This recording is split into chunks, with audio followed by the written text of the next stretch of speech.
What do the first two paragraphs of the Declaration of Independence indicate to you about what the Founding Fathers believed about God, man, justice, rights, and law? Let's just bullet point up some ideas that you pick up from those two paragraphs. Go ahead, Daniel. It seems like they are following the fact that God integrated a form of justice in our minds. It says the laws of nature and nature's God entitles them, and that's what influences us.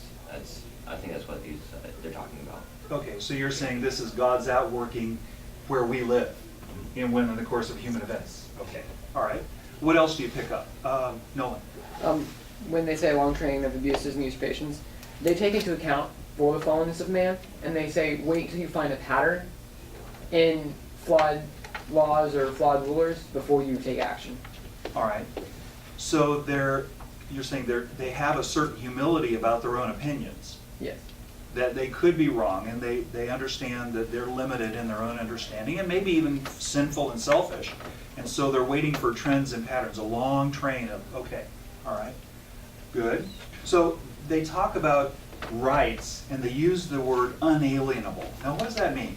Unalienable rights. It's almost like there's certain rights, like you have to have them. It's not an option, sort of. And I think that kind of follows with what Daniel was saying, where it says they're endowed by their Creator with certain inalienable rights, certain kind of that diagram where you have God at the top, and then these rights are coming down from Him, like you need them, like they're ingrained in human nature. Okay, so they come from God, Yes. so they're not alienable. Right. Who would try to separate us from our rights that God gives us?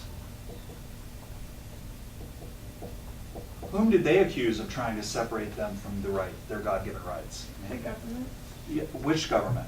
The British. The British government in that case. So it's possible that certain laws might depart from God's justice and the rights that He's given to man, and when they do, when a government does that and makes certain laws that depart from God's standards, what do they say here should happen?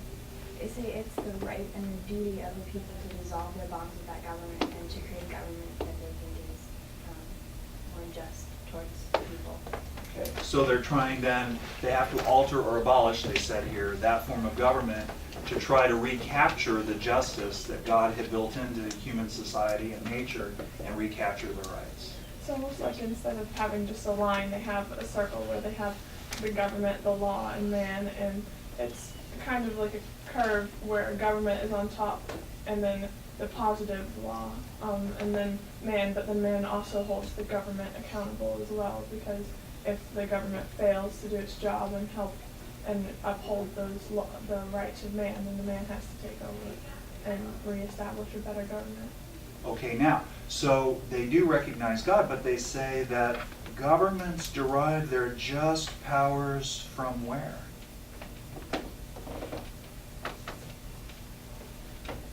Consent of the governed. The consent of the governed. So the people are supposed to be vigilant to make sure their government does serve its God-intended purpose, which is to protect their unalienable rights.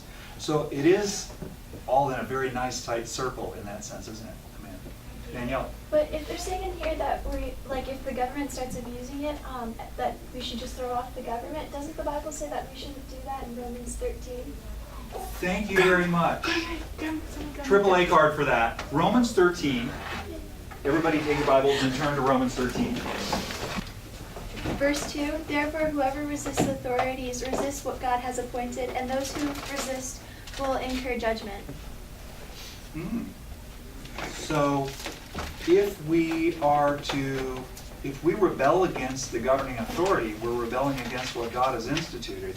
So how did these colonists justify what they were about to do? Michael? Well, it wasn't just law. It seemed abusive. So I mean, it wasn't particularly just. And I think Romans 2 is saying that if you overthrow just law, then you will be punished. But if you overthrow corrupt law, then there's no problem with it. Oh, really? So you can overthrow corrupt law. What does this same chapter, Romans 13, say about the authorities? The authorities that exist have been established by God, verse 1. He who rebels against the authority is rebelling against what God has instituted, and those who do so will bring judgment on themselves, verse 2. And verse 4, for he, the ruling authority, is God's servant to do you good. So Michael, you're saying if the governing authority stops being God's servant, Then you can overthrow it. then you have the right, you have the duty to alter or abolish it. And you think that's the I justification? think that's what they for did using- in the revolution. Okay, so does it ever happen that a certain government stops serving God in the world? Definitely. Do you have any biblical examples of that, where civil disobedience or even rebellion took place when people disobeyed the government? Nyla. In 2 Chronicles 23, we talked about it in history class last year. I think it's Jehoiada is his name or something like that. And he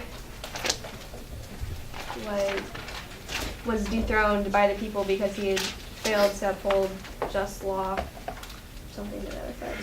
Okay, Let's see. all right.